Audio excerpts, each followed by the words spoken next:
What I found from journalism is that it's an amazing way to access things, to get into a parliament and be able to talk to somebody you really admire or perhaps revile but are curious about. And in that way, I hope to continue to be connected, continue to be refreshing, both my own experience but also what I can write about. So for me, that's the value of it.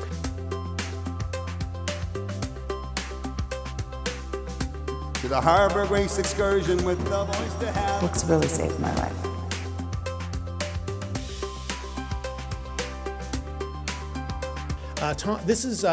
We're here because Tom's third novel, The Italian Teacher, came out today, if I'm not mistaken. So it's a real treat to have him here.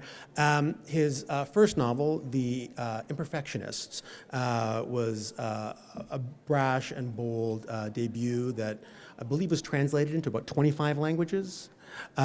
His second novel, The Rise and Fall of Great Powers, came out a couple years later, and now we have The Italian Teacher. We're going to talk a bit about Tom's background, where he comes from, how he got to be the writer that he is, so I'm not going to spoil all that in an introduction. Instead, I'm going to welcome Tom up here to read a little of The Italian Teacher. Please welcome him.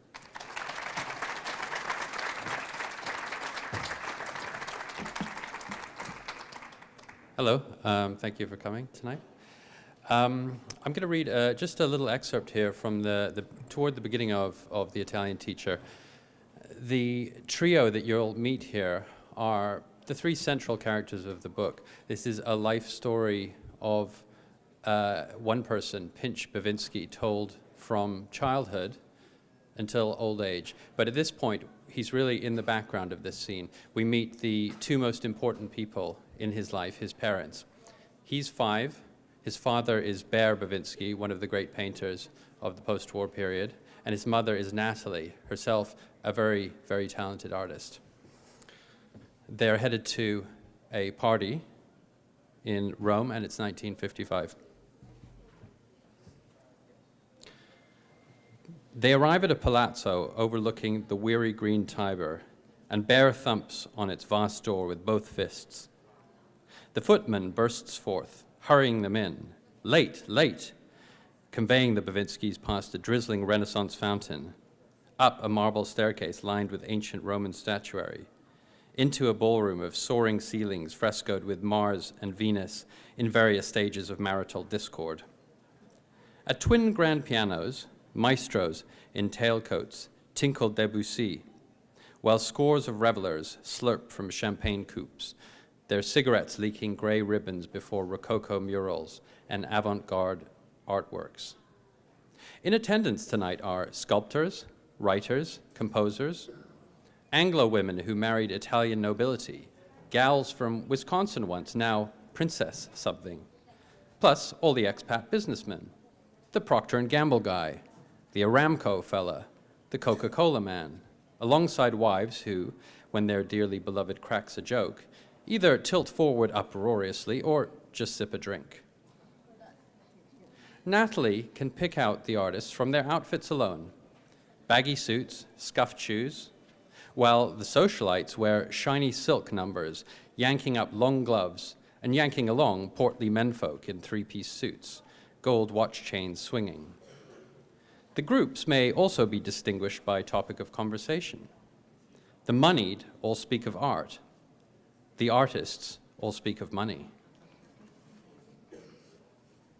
Natalie swipes 2 glasses off a waiter's tray and hands one to her husband, who clinks distractedly, the crystal ting vibrating till her lips meet the rim. She holds her nose above the liquid, hiding herself in its fizz. As the scrum jostles her, strangers converge around Bear. A wall of backs closes before her. But Bear reaches through, dragging her to his side. "My miraculous wife, a serious talent in her own right," he says. "Tell him, sweetheart." A mass of eyeballs turns to her. Now listen here, Bear," someone interrupts. "You've simply got to explain how—" Nobody came here tonight to meet an unknown Lady Potter. They're here for Bear Bavinski, creator, expressionist masterworks, wild colors crashing across each composition, a bare throat filling the huge canvas, or a roll of tummy fat, or a pricked shoulder. His portraits are somehow too intimate, uncomfortably penetrating, despite never once including a subject's face. Now, I'll just stop there. Thank you. It's such a pleasure to hear you read it, and I sort of feel a bit torn because there's so many delightful surprises in The Italian Teacher. It's although it is very much, it's a novel of a life. It goes into so many unpredictable places. I want to ask you about them, but I know the book just came out today. So I don't want to be coy about all these things. I just want you to be able to enjoy them fresh, the way I did. At the same time, by the time you get to the end of the book, hearing you read from the beginning, I feel like I'm visiting with old friends. I felt like it's been years since even though it's only been like 2 weeks, it feels like it's years since I was in Rome with Bear and Natalie and a child like, Pinch as a child. There's such a warmth and an intimacy that you create over the course of the novel. You were a journalist, a reporter, an editor before you moved into fiction. Can you talk about that transition? How had you always wanted to write fiction, or was it a process? Did it kind of come to you over time?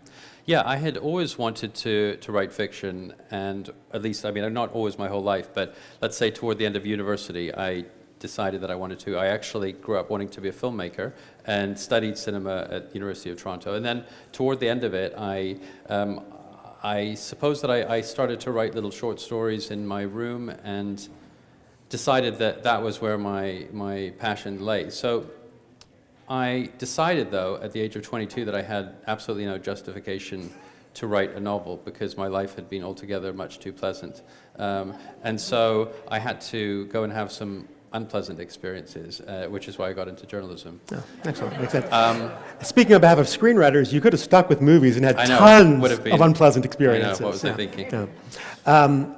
You studied in Toronto, and again, there's a wonderful section of the book that takes place here in Toronto, and there's many familiar reference points from when Charles Pinch was a university student here. How much of that was, so you were drawing off your own experience, but it was a different era than when you were here? Yeah, that section in the book takes place in the early 1970s, when I was not really eligible for university. So. I was going to say, you've aged magnificently. Yeah, thank you. Yeah. But I think that the inspiration that it did take from my time there is that was a very important time in my life, a time that I look back on with great fondness and feel that it was an opportunity to figure out not who I was, but to try different versions of the person I might want to be. And I moved away from my family. It was the first time living away from home, and it was a really rich and vibrant time. And Pinch, the character who goes through an experience at a different era, has not my experiences at all, but nonetheless it is for him a period to assert himself when before that point he has lived in the very, very long shadow of a very important painter. In the novel, as you heard a little bit of, Pinch's father, the great Bear Bavinski, is this sort of towering figure in his life, but also in the art world. And the book, among the many things the book explores, it's that idea of living in a strong parent's shadow, both emotionally, both professionally. My mother was a curator and an art critic, and so I loved exploring the sort of, these different, the artistic traditions and the art world through the characters. How did you come to write about the art world? What was it about you that drew you to it? I think I'd long been interested in the lives of artists from long before the time when I tried to enter the artistic world at all. And it's hard not to be taken with them because they're often such extraordinary lives and full of misbehavior and debauchery and unconventional choices. And furthermore, I was interested in trying to understand that amazing moment when they create something. That I love the arts in all sorts of different forms, and these people seemed almost like a breed apart, that they had the special quality, these special gifts of just being able to conjure something. And so before I think that was the curiosity about that world is part of what drew me into wanting to try to enter it myself. And then I did, and I had worked in the literary world for a while, and I had an opportunity to peek inside it and meet some important writers and meet some peculiar characters who circulate around that world. And I found significant differences between the myths and legends that are presented and the reality of that experience, of the reality of the experience of trying to create things. And I thought it would make for an interesting story to take the curiosity that I still retained and remembered from before and braid that with the experiences I had from the inside. And so those were the principal reasons I did it, but I wanted to do it not in the world not in the literary world, because I didn't want this to hew too closely to my own experiences, and that would be a double risk, because partly I wouldn't be able to avoid that if I was writing about a world I knew intimately about, and secondly, everybody would assume that every single character was a pseudonymous other real person. So I decided to take it a step away from me and my own experience and apply it to a world that I hadn't worked in, but I felt that there were some parallels, the world of visual arts. In my book, I wrote about an architect, and it's always lovely when people who are architects would tell me that it felt very familiar to them, and I would have to admit that I was just writing about screenwriting. I was just writing about it in the context of architecture, and often there's these interesting I mean, of course, I did a lot of research and spoke to a number of architects as well, but it's always interesting the way when you write about, it can be an interesting way, writing about another art form as a way to think and reflect on the one that you've chosen. Absolutely. And what was important to me, though, was that I wanted the book to have authenticity in describing that world, and despite some similarities, there are major differences. So as with you, I did a lot of research, and I, in terms of doing visual art myself, I have absolutely no ability. So so I took some classes in painting and drawing and pottery, and I interviewed some people who were working artists, some who have renowned careers, and others who are laboring on the margins, unrecognized and frustrated, or maybe contented, and others who had worked in the art world in different ways. And I read a great deal as well, and read a lot of kind of harrowing anecdotes about the artists' lives. Yeah, the book does sort of provoke that question: can you be, to be a great artist, do you end up being a total bastard? Or is there a way to create great art, but actually still be a moderately respectable human being? How have you come out on that side? Do you feel like I have to ask my friends and family, probably. That's right. No I'll doubt, give myself a good review. But I did, actually, and they all said no.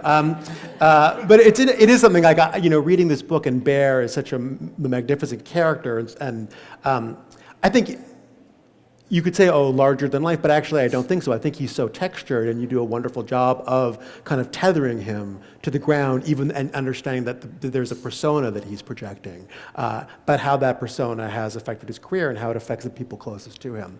But yeah, it does make you wonder. I was like, should I be meaner to everybody so I can be more successful? I'm still considering that. Now, going from a world that was slightly askew from the world that you've labored in, your first novel, The Imperfectionists, was set at a newspaper in Rome. After U of T, you studied journalism at Columbia. Yep. And then you were a journalist for a number of years, including a stint in Rome as a journalist. That's right, yeah. So can you tell us a little bit about how that happened? How did you end up flung over to Europe? Well, what happened was that to return to that point where I decided I needed to accumulate experiences, I also wanted to learn how to write, and I wanted to know more, to see the world, and I needed to support myself at the same time. So it seemed to me that a good profession to take up would be journalism, and I applied for journalism school with absolutely no credentials. I sort of did some last-minute articles for the Varsity and other U of T publications, But I had no clue what I was doing, and hoped that they would teach me quickly, which they tried but didn't do very well at.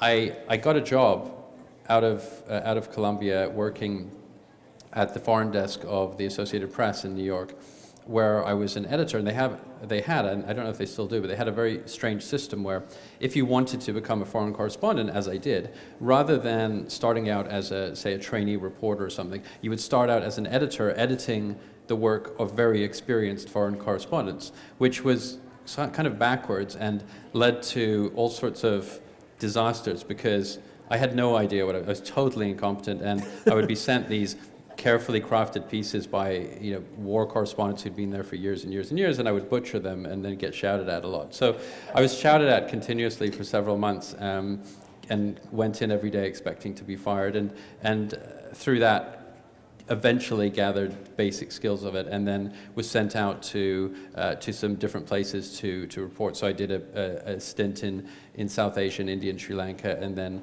I was sent more permanently to a base in Rome, where I worked reporting there on various different things. When you work for a news agency, you have to cover everything, so you dabble in anything from politics to sports to natural disasters. Then, when I was nearing 30, I decided that, well, I didn't decide, I sort of reminded myself that I wanted to write and not be a journalist forever, and I had accumulated a number of years at that point, and I decided to quit, and I moved to Paris to start trying to write fiction, which I did for a year, and wrote a novel that was so bad that I hope nobody ever discovers it. It's funny because I did discover And so at what point did you start writing The Imperfectionists? Well, after several months of terrible dejection after realizing how bad my first effort was, I also was facing complete bankruptcy, because I'd spent a year trying to write this novel thinking that as long as I finish in a year I can then sell it and I'll be okay. But since it was unsellable, I was instead just broke in a city where I didn't know anybody. And it turned out they didn't even speak English there. That's true, but there are worse places than Paris to be broke and not know anybody. That's true. Yeah, it sounds more romantic than it actually is. Anyway, so there was a stroke of luck in all of this, which was that the International Herald Tribune newspaper, which is now defunct, but long-standing English language paper based in Paris, needed somebody, and I needed them. So we came to an agreement, and we ended up, I decided after a while that I wanted to try to write a different novel, and I told them that I asked them if I could maybe work part-time, and they said no, but we can give you a 6-month contract and nothing after that. And I said, well, I'll do that and take 6 months pay and live off that and write for afterwards and see what happens. And this kept happening, so they kept giving me 6 months. I would take 6 months off and write, and through the course of about 3 years, I wrote The Imperfectionists. Yeah, it's interesting. When I was getting started, I had a similar arrangement with different film festivals. I would work for like 4 or 5 months, and then that money would allow me to write, and then I would do another contract for 4 or 5 months. And it's actually that kind of like steady but intermittent real job can be a real godsend for when a writer's starting out. Yeah, and it was also, I wonder if you found this, I found it really fruitful because it had two great qualities. One was that it forced me to work because I had a limited period that I knew would end. And secondly, it forced me not to work for part of the year so that I could leave the work and review it after several months and have a proper perspective on it. So it was maybe a little slower than it might have been otherwise, but it was proved very productive way to work. Yeah, I found that as well. Like, having just like the endless expanse of time can be kind of like debilitating, but it's sort of like when you have an appointment, you get a lot more work done than when you have the whole day free, even though that seems counterintuitive. For me, I was often, I was like an assistant programmer, so I would have to watch like literally 750 movies over like a 3-month period to evaluate what we were going to show in the festival. I actually learned a ton of, you can learn, often in university, you only ever read good writing, or you watch good movies. But I found like watching like hundreds of terribly written movies was actually like, I don't mean this in like a snide way, I mean like you start to see how things are put together. When you only watch I feel like you can only learn so much from a masterpiece. But for things that are sort of working, or working in some places but failing in others, or have like massive structural problems but a lot of charm, or like when things don't totally work, you actually start to see it's like a jalopy where you start to understand how a car works because half of it's breaking down. But I don't know if you found in the opportunity to be writing a lot on a whole bunch of things, a whole bunch of topics in that area, it helped your writing process. Yeah, it was tremendously useful, just as raw practice in the technical aspects of writing that was so valuable in the end, because if you let's say you decide that you want to write a novel right away, and assuming that you have good experience or valuable experiences, and you have the raw material to do it, let's say, then you're going to sit there struggling probably for inspiration, struggling to figure out where to start, and struggling to accumulate many words. But I was in the habit of having to write on deadline all the time, and there wasn't, you would do your best, but there wasn't really time to trouble yourself with it being perfect. In fact, it was impossible because people were shouting at me all the time, so I just had to get it out. And in the process, I ended up working thousands of hours just with words and trying to tell stories in different lengths and different ways on different subjects, and that proved enormously useful. Of course, there's a dramatic difference between news writing and fiction writing, but I had some basics of the tools of writing that were wonderfully useful to me. And another thing that proved valuable in the end was the experience of reporting. Yeah. I like books that, as I was suggesting before, that have some sort of authenticity, that introduce you to some world or place that you haven't been, and that feels alive and true to you. And since I can't write endlessly about my study, then I have to go out and research and report things. And I have been trained in ways to do that, and that I hope enriches the things that I'll write. I mean, it's hard for me to say because I knew you had been a journalist before I read any of your books, but you feel that reporter's eye in different ways. I mean, one of the things I've really enjoyed about through your 3 novels are I'm still figuring out what a Tom Rachman novel is, how it's built, because each of them is built a little differently. But in something like The Rise and Fall of Great Powers, I almost felt like I was like I'm a journalist going through a mass of sometimes contradictory information over a long sweep of time, and we're sifting it as it goes. And by the time you get to the end of the novel, you have with alacrity and I felt quite a profound depth, you have a very different sense of, oh, this is what all of this meant. And it has a way of kind of pulling it together the way, now a great reporter the article would just be, the paragraphs explaining what had happened, but I was on the journey with you, the novelist, as a reporter, sifting through this life and trying to understand what actually was going on the whole time. And I felt like I could see your skills as a reporter and your skills as a novelist complementing each other in quite a wonderful balance. That's interesting. Yeah, I hadn't thought of it in terms of the content, more in terms of the technical side of it. But now you've made me very self-conscious for all my future writing. Thanks a lot. Well, luckily that's your old book, not your current book. True. Yeah. And just so you know, people scream at you a lot in screenwriting too, so you didn't miss anything. Good. Yeah, that seems to be just for aspiring novelists. It seems to be work intermittently and get screamed at a lot. Seem to be so far the 2 major rules. I want this to be helpful for people as well. Certainly. Actually, people scream at you a lot less as a novelist, I found. Maybe I need to go online more. Yeah, no, I think that's true. Yeah, I think that's true. So one thing we discovered that we have in common is we both grew up in Vancouver. Can you tell me a little bit about what Vancouver was like for you? You said you sort of had a very you didn't have a very a crazy, troublesome childhood. But what was Vancouver like for you growing up? Well, I arrived there when I was 7, almost 8. I was born in London, and my father got a job there at the university, and we went over. Both of my parents are psychologists, and so it was a transition that should have been quite easy, really. I was 7 and relatively gregarious, normal kid, and same language, similar culture, and so forth. But as it turned out, A lot of rain. a lot of rain, yeah, similar climate. So it ended up being a much more complicated shift for me to make than I would have expected. Well, not that I expected anything, that one would have expected looking at the situation. And it was funny because my sister was 11 at the time, 10 going on 11, and she was more socially awkward than I was. And so my parents were worried that she would have difficulty transitioning.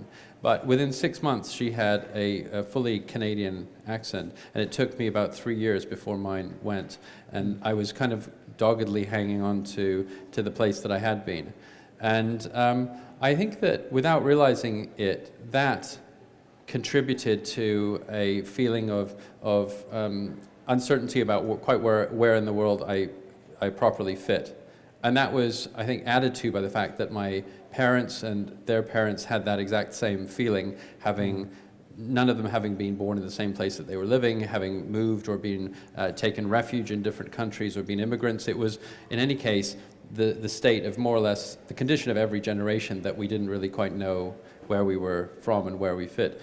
And I absorbed all of that, and then also had a wish when I was in Vancouver, I think, to get back to some bigger city. You know, like I had the ambition to be in the center of the world, and I felt like I was at the periphery in Vancouver. Vancouver in the that was the early '80s. It was a very different city than it is now. It was Absolutely. much more provincial, and now when I go back to see my parents there, it feels like a superb international connected city. But then, and especially without the internet, it felt like I was a world away from everything that was happening. So all of the magazines I read had, all of the locations cited always seemed to be somewhere away, and that's where I wanted to be.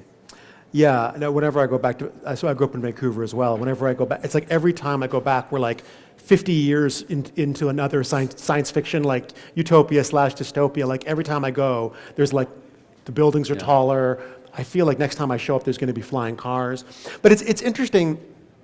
When I was growing up in Vancouver, and it's not because I grew up there and it was just what was normal to me. It's something that I have only noticed as I've lived in other cities. In Vancouver, the scale is like geological. Like nothing that humans build can, the mountains and the ocean dwarf anything humans build. But there are these, what we think of as these great, these great cities of civilization where, cities like New York and London and Rome, where the human scale is the defining scale. Where the buildings are the tallest thing you see, where nothing is ever bigger than something that people built with their hands. And I've kind of grappled with that my whole life, because I had that feeling when I was growing up, that sense of like, am I on the edge of civilization? But now that I've lived in other sort of bigger cities, I sometimes yearn for that sense of the humans feeling kind of puny and feeble next to the world. Interesting, yeah. Yeah, I feel that that I feel a similar way, actually, and like you, having gone away to bigger places, bigger cities, I don't know if you have this experience as well, but I found that I was never quite sated in my desire to be in that center of the world. Like I went from Vancouver to Toronto, and then I went from Toronto to New York, and I thought that at that point that was probably the center of the world. But then I didn't feel that I fit there any better than I did anywhere else, and so I moved somewhere else, and at a certain point along the way, I realized that there wasn't actually going to be any single place, and that had a disadvantage, but it also had many advantages in that I could absorb those aspects of different places and cultures that I liked, and be a bit disloyal to all of them.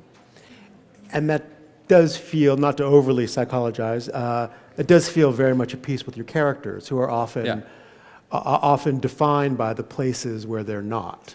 Some of them feel restless, some of them feel rootless, but in many cases, they're always from somewhere else trying to make a life in a new place and not entirely succeeding and always on the lookout. Yeah, that's really true. I keep writing about expat characters in one way or another because that, not just because that's an experience that I've lived, but also because it's one that I find it to be a very interesting perspective on societies and people, because as an expat, you're never able to properly be fully part of any society that you're in, because the one that you're living in is not yours. You weren't born there, and no matter the efforts that you make to join in, there'll always be some distinction between you and those who are truly from there. And then you find after a time of doing that, you return to where you are actually from, and that you've grown away, and that that the flying cars have come, and all of these different things have changed in a way that you no longer feel entirely connected with that place anymore, and you find yourself in a geographical limbo.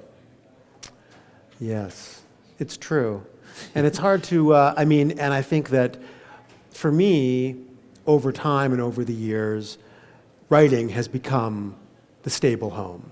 Wherever I am, I have, there's so little of life that you feel like you can actually control, but I can, to the limits of my talent, can control the words on the page. And wherever I am, I feel like I'm somebody who likes to write every day, because that's the sort of grounding. That's the thing that makes me feel okay. I'm home. I'm with words. Yeah. I'm just curious in terms of are you a write every day person? Yeah, I mean, what you're saying, I entirely share that, and I think it's interesting what you say about finding stability in it. I don't know that I necessarily relate it to the kind of geographical instability, but I do find that it's an extraordinary escape sometimes when I need it. That if my life for some reason is going through turmoil, then you would imagine that it would be impossible to concentrate and work on something that's creative, but actually it somehow frees me entirely from it, and I'm able to transport myself imaginatively into some entirely different setting, so that it becomes a refuge.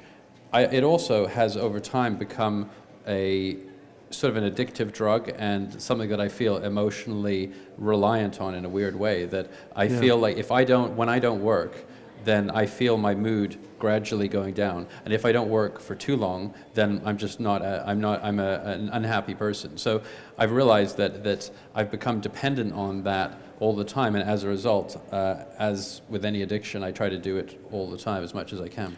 Yeah, no, I have those days where for whatever reason I'm not able to write as what I'd like to. It's like I have to stay up. I have to get a little bit of it done before I go to sleep. Yeah. Sometimes my wife, when I'm in a mood, she's like, "Would you like to go write?" Because she knows that'll kind of level me out. You're living in London now. Yeah. How long have you been there? Have you been there for about, I think, 6 or 7 years now, I think, 7 years. And is that in terms of your life where you've lived and worked all over, is that long for you? Or is It's very long for me, yeah. And how's that feeling? It feels... I feel comfortable with this because both of his parents are psychologists. Yeah, exactly. Just think about that How for a does it second. make you feel, Tom? Yeah. Well, you don't mind if I call you Dad, do you? No, please. Okay. Actually, I would love that. No, it's... I don't know how it makes me feel. I suppose that I part of me after about 3 years always starts to get antsy to go somewhere else and to move on. But because of the conditions of my personal life, it's become a very good place to be. Because my long-term partner, her family she's Italian, her family's in Rome, and my family's in Vancouver, and so airline-wise, it's a sort of good midpoint between our two families. And I also feel very connected to Europe and very interested in all of the different countries and cultures there. And so I like to have that close access to Africa even. And it just seems to be a very good central point for my life. And now I'm even more anchored because I have a kid. So for that reason, it becomes more complicated to move on. But something that I've now thought about because of after Brexit, which is something that is for me and my views in my life is a very upsetting development. Then if the country were to change in dramatic ways, then I would leave without hesitation. I'm not sure where I'd go. It's hard to find a country aside from this one. You're welcome to come back. Yeah, I know. We are happy to have. We have room. There's actually, that's the one thing we have. We have a lot of room. Now, of course, you're here talking about the Italian teacher, and as a novelist, and you have that access to fiction.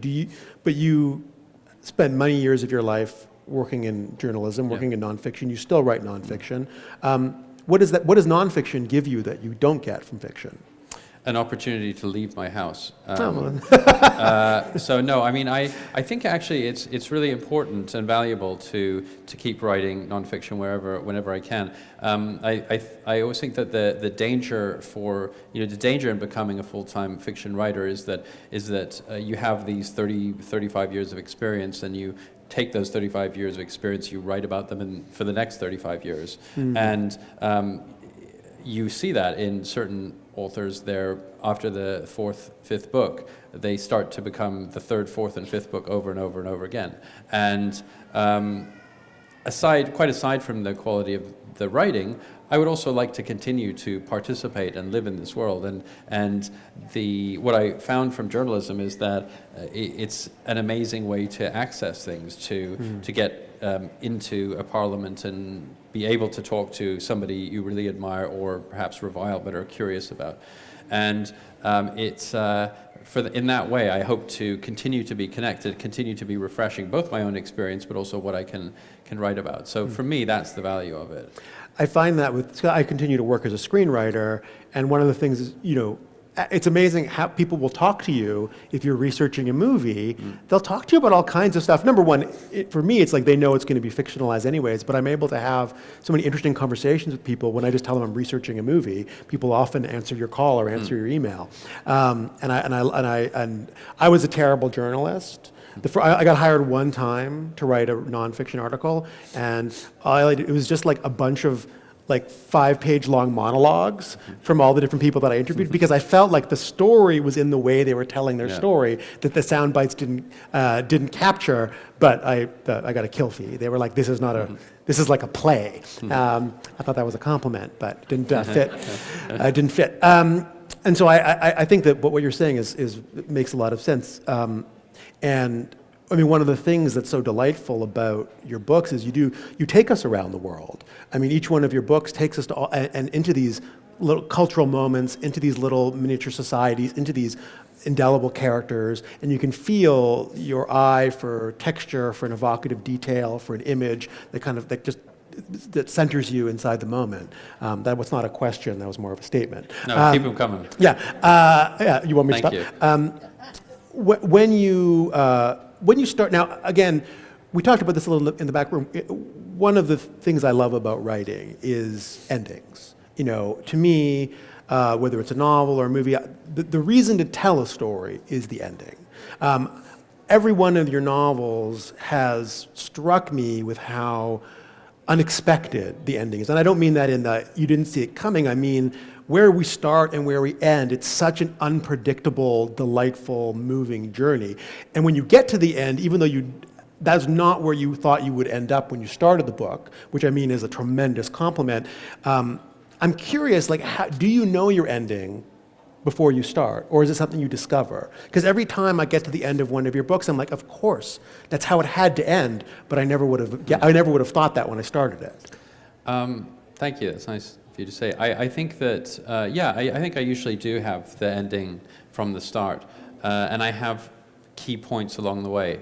And I wonder if this is how you write as well. That I have a degree of outline, but it's very important that the bits in between be left out for me, and that if it's too closely and too rigorously noted or outlined, then it feels completely dead on the page. That it has to be that you don't quite know how it gets from here to here, but I'll know it goes from here to here to here to here, and it ends there. But the bits in between have to be created in the moment, so that I have a sense of the character that isn't fully defined at first, and a sense of the story that equally is a bit gauzy, and then you put the character in that situation and it starts to take form.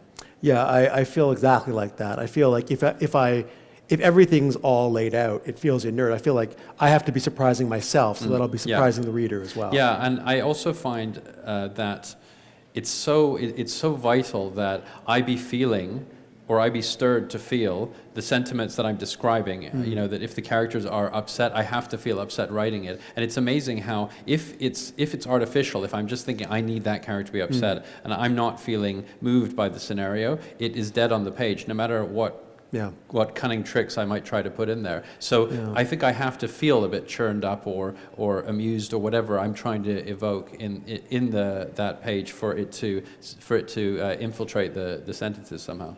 Yeah, absolutely. Do you find that too? Absolutely. I mean, it's one of the reasons why I can't really write I can edit in public. I can't write in public because I'm like mumbling and like sweating and like, you know, it's like I perform the scenes emotionally and sometimes even physically. And I couldn't do it in person. People would think I was crazy. Yeah. You know, sorry, just to No. just put in one thing, that there are lovely anecdotes of Dickens, one of his daughters, listening at the study door as he was writing, and he would be acting out these scenes, and you know you'd hear his voice cracking as he would go through these different bits and becoming exactly as emotional and really almost bringing these characters to life as he was writing them. So I think it's a common practice, and it would be sort of interesting to put in a heart monitor on a writer as they go, because I think it would be all over the place. I'd like to do like a web channel where you just like watch writers writing. God, that would be boring. I mean, it's terrible. We'd have to put on pants.